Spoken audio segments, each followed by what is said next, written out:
ಖುಷಿನೇ. ನಮಗೂ ಕೆಲಸ ಉಳಿತು, ಅವರಿಗೂ ಕೆಲಸ, ಅವ್ರಿಗೆ ಸ್ಯಾಟಿಸ್ಫೈ, ಅವ್ರಿಗೆ ಅನುಕೂಲ ಆಗಂಗೆ ನಾವು ಮಾಡ್ಕೊಳ್ತೀವಿ ಅಷ್ಟೇ. ಕೆಲವೊಂದು ಭಾಗದಲ್ಲಿ ಅವರಿಗೆ ಈ ತರ ಮಾಡಿದ ಅಂತ ಹೇಳಿ ಕೆಲಸ ಜಾಸ್ತಿ ಕೊಡುವ ಇದಿರತ್ತ. ಅಂದ್ರೆ ಯಾವ ರೀತಿ? ಈಗ ನಾನೇ ಬರ್ತೀನಿ ಅಂತ ಹೇಳಿದ್ದಕ್ಕೆ ಇನ್ನೊಂದು 10 ಬುಟ್ಟಿ ಜಾಸ್ತಿ ಹೊರಸೋದು. ಇಲ್ಲ ಹಾಗೆಲ್ಲ ಏನೂ ಇಲ್ಲ.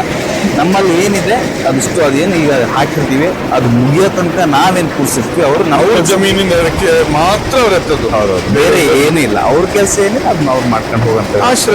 ಅವ್ರ ಕಡೆಯಿಂದ ಕೊಡುವಂತ 2 ಲೇಬರಿಗೆ ಏನೇನು ಕೆಲಸ ಇರುತ್ತೆ? ಇಲ್ಲಿ ಏನು ಸಪ್ರೇಟ್ ಮಾಡ್ಬೇಕಾಗತ್ತೆ. ಇಲ್ಲಿ ಇದು 3 ಮಾತ್ರ ತೆಗೆದು ಬುಟ್ಟಿ ಹಾಕಂತ ಬರ್ಬೇಕು ಒಂದು ಸೈಡಿಗೆ. ಈ ತೆಗೆದಂತ ಅಡಿಕೆ ಎಲ್ಲಿ ಹೋಗುತ್ತೆ? ರಿಟರ್ನ್ ಹಾಕ್ತೀವಿ, ವಾಪಸ್ ಹಾಕ್ತೀವಿ. ಇಲ್ಲಿ ಏನಕ್ಕೆ ಬರುತ್ತೆ ಅಂದ್ರೆ ಇಡೀ ಅಡಿಕೆ ಮಾತ್ರ ಬರುತ್ತೆ. ಇಲ್ಲಿ ಇಡೀ ಅಡಿಕೆ ಬಂದದ್ರಿಂದ ಸಪ್ರೇಟ್ ಮಾಡಿದಾಗ ನಾವು ರಿಟರ್ನ್ ಹಾಕ್ಬೋದು, ಅದಕ್ಕೇನು ತೊಂದರೆ ಇಲ್ಲ.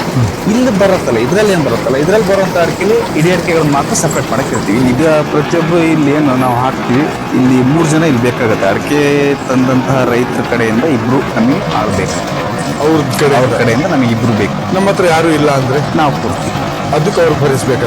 ಅದಕ್ಕೆ ಆ ಸಂಬಳ ನಾವು. ಎಷ್ಟು ಲೇಬರ್ ಚಾರ್ಜಸ್ ಪ್ರತಿ ಒಂದು ಕ್ವಿಂಟಲಿಗೆ 1 ರೂಪಾಯಿ. ಈಗ 900 ರೂಪಾಯಿ ಇದ್ದು 1,000 ರೂಪಾಯಿ ತಗೊಳ್ತೀವಿ ನಾವು. ಒಂದು ರೂಪಾಯಿ ಜಾಸ್ತಿ, 1 ರೂಪಾಯಿ ಜಾಸ್ತಿ ತಗೊಳ್ತೀವಿ ಅಷ್ಟೇ. ಏನು ರಿಜೆಕ್ಟ್ ಬರುತ್ತೆ ಅದನ್ನ ದಯವಿಟ್ಟು ವಾಪಸ್ ಹಾಕಬೇಡಿ ಅಂತ ನಾವು ಪ್ರತಿ ಒಂದು ಬಂದಿದ್ದು ವಾಪಸ್ ಹಾಕಂಗಿಲ್ಲ.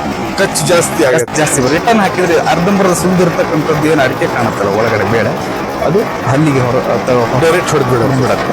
ಹಾಗಾಗಿ ರಿಜೆಕ್ಟ್ ಜಾಸ್ತಿ ಬರುತ್ತೆ. ಈ ಭಾಗದಲ್ಲಿ ಅಡಿಕೆ ಸುಲಿದು ಬಂದಂತ ಅಡಿಕೆ ವಾಪಸ್ ಹಾಕಿ ಇಡೀ ಅಡಿಕೆನ ಆರಿಸ್ಬಿಟ್ಟು 500 ರೂಪಾಯಿ ಇದ್ದು 1,000 ರೂಪಾಯಿ ತಗೊಳ್ತೀವಿ ನಾವು. ಒಂದು ರೂಪಾಯಿ ಜಾಸ್ತಿ, 1 ರೂಪಾಯಿ ಜಾಸ್ತಿ ತಗೊಳ್ತೀವಿ ಅಷ್ಟೇ. ಈಗ ಅದ್ರಲ್ಲಿ ಅವರಿಂದ 1 ರೂಪಾಯಿ, ಅದ್ರಲ್ಲಿ ಅವರಿಗೂ ಇಬ್ಬರಿಂದ 1 ರೂಪಾಯಿ ತಗೊಳ್ತೀವಿ. ಅವರಿಗೂ ಅನುಕೂಲ, ನಮಗೂ ಅನುಕೂಲ. ಅವ್ರಿಗೆ ಬಿಟ್ರೆ 1 ರೂಪಾಯಿ ಕಮ್ಮಿ ಜಾಸ್ತಿ ಆಗುತ್ತೆ ಅವರಿಗೆ. ಹಿಂಗೆ ಅವ್ರಿಗೆ ಒಂದು ಲೇಬರ್ ಎಷ್ಟಿರುತ್ತೆ, ಒಂದು ದಿನಕ್ಕೆ ಒಂದು ಗಂಡಾಳಿನ ಸಂಬಳ 500 ರೂಪಾಯಿ ಇರುತ್ತಾ, 2 ಬರ್ತಾರೆ 1,000 ರೂಪಾಯಿ ಆಗುತ್ತೆ ಅವ್ರಿಗೆ ಊಟ. ಯಾರಾದ್ರೂ ಕೃಷಿಕರು ನಾವೇ ಮಾಡ್ಕೊಂತೀವಪ್ಪ ಲೇಬರ್ ಇಲ್ಲ ಅಂತ ಹೇಳಿದ್ರೆ ಖುಷಿನೇ. ನಮಗೂ ಕೆಲಸ ಏನಿಲ್ಲ ಅದನ್ನ ಅವ್ರು ಮಾಡ್ಕೊಂಡು ಹೋಗಂತ.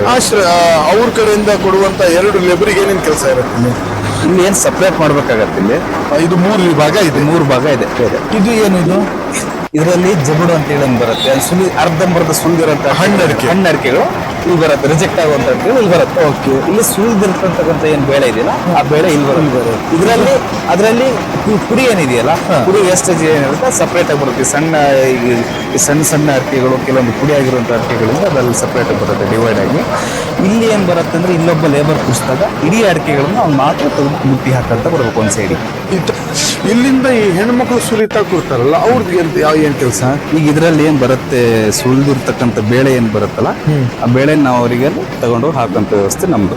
ಅದ್ರಲ್ಲಿ ಏನು ಅವ್ರ ಕಡೆ ಇದ್ರೆ ಅವ್ರು ಮಾಡ್ತಾರೆ, ನಮ್ಮ ಕಡೆ ನಾವು ಈಗ ಎಲ್ಲದನ್ನ ನಾವು ಅವ್ರು ಬಂದವರಿಗೂ ಕೆಲಸ ನಾವು, ಯಾಕಂದ್ರೆ ಇದ್ರ ಮೇಲೆ ಬಿದ್ದಾಗ ನಾವು ಇಲ್ಲಿದ್ದಾಗ ನಾವು ಮಾಡಲೇಬೇಕು. ನಮ್ಮ ಕೆಲಸ ನಾವು ಏನು ಅವ್ರಿಗೆ ವ್ಯವಸ್ಥಿತವಾಗಿ ಅಲ್ಲಿ ಏನು ಅವ್ರು ಕೂರ್ಸೋಂಥ ವ್ಯವಸ್ಥೆ ಇದೆ ಆ ಜಾಗಕ್ಕೆ. ಸಣ್ಣ ಪುಟ್ಟ ಏನಾದ್ರು ಮೂಕ್ ಬರುತ್ತೆ ಅದರಲ್ಲಿ. ಈಗ ಆಲ್ಮೋಸ್ಟ್ ಇದ್ರಲ್ಲಿ ಒಂದು ವಿಶೇಷ ಏನಪ್ಪಾ ಅಂದ್ರೆ 60-65% ಮೂಕ್ ಕಮ್ಮಿ ಬರುತ್ತೆ ಇದರಲ್ಲಿ. ಯಾಕಂದ್ರೆ ಒಂದು ಒಳಗಡೆ ಭಾಗ ಸಿಕ್ಕರೆ ಸುಲಿಯತ್ತಿದೆ ಅಲ್ಲ, ಸಂಪೂರ್ಣ ಸುಲಿಯುವಂಥದ್ದು ಒಂದು 90% ಸುಲ್ ಬರುತ್ತೆ. ಏನು ರಿಜೆಕ್ಟ್ ಬರುತ್ತೆ ಅದನ್ನ ದಯವಿಟ್ಟು ವಾಪಸ್ ಹಾಕಬೇಡಿ ಅಂತ ನಾವು ಪ್ರತಿ ಒಂದು ಬಂದಿದ್ದು ವಾಪಸ್ ಹಾಕಂಗಿಲ್ಲ. ಖರ್ಚು ಜಾಸ್ತಿ ರಿಟರ್ನ್ ಹಾಕಿದ್ರೆ ಅರ್ಧಂಬರ್ಧ ಸುಲಿದಿರ್ತಕ್ಕಂಥದ್ದು ಏನು ಅಡಿಕೆ ಕಾಣುತ್ತಲ್ಲ ಒಳಗಡೆ ಬೇಡ, ಅದು ಹಲ್ಲಿಗೆ ಡೈರೆಕ್ಟ್ ಹೊಡೆದ್ಬಿಡುತ್ತೆ. ಹಾಗಾಗಿ ರಿಜೆಕ್ಟ್ ಜಾಸ್ತಿ ಬರುತ್ತೆ. ಈ ಭಾಗದಲ್ಲಿ ಅಡಿಕೆ ಸುಲಿದು ಬಂದಂತ ಅಡಿಕೆ ವಾಪಸ್ ಇಡೀ ಅಡಿಕೆನ ಆರಿಸ್ಬಿಟ್ಟು ಹಾಕಿ. ಈ ವೇಸ್ಟೇಜ್ ಬಂದಿದ್ದು, ಈ ವೇಸ್ಟೇಜ್ ಬರುವಂಥದ್ದು ನಾವು ಕ್ಲೀನ್ ಮಾಡ್ಸೋಕೆ ಹೋದ್ರೆ ನಮಗೆ ತುಂಬ ಸಮಯ ತಗೊಳೋದ್ರಿಂದ ರೈತರಿಗೆ ಆರಾಮಾಗಿ ಒಂದು ಅರ್ಧ 1 ಗಂಟೆ ಕೆಲಸ ಇರುತ್ತೆ ಮನೆಯಲ್ಲಿ. ಅವ್ರೇನು ಅಡಿಕೆ ಹಣ್ಣೆ ಬೇಯಿಸ್ಕೊಂಡು ಹಾಕೊಂಡು 1 ಗಂಟೆ ಕೆಲಸ ಕ್ಲಿಯರ್ ಮಾಡ್ತೀವಿ. ಈಗ ನಾವು ಕ್ಲಿಯರ್ ಮಾಡಿಕೊಡ್ಬೋದು, ಮಾಡದೆ ಅನ್ನಲ್ಲ, ಬಟ್ ಅಷ್ಟು ಪರಿಶುದ್ಧವಾಗಿ ಕ್ಲೀನ್ ಮಾಡ್ಕೊಡುವಂಥ ವ್ಯವಸ್ಥೆ ನಮ್ಮಲ್ಲಿ ಆ ಟೈಮಿಗೆ ಆಗಲ್ಲ. ಹಾಗಾಗಿ ಇದು ನಾವು ಮಾಡಲ್ಲ, ವಾಪಸ್ ಕಳಿಸ್ತೀವಿ. ಇಲ್ಲಿಂದ ಈ ಹೆಣ್ಮಕ್ಳು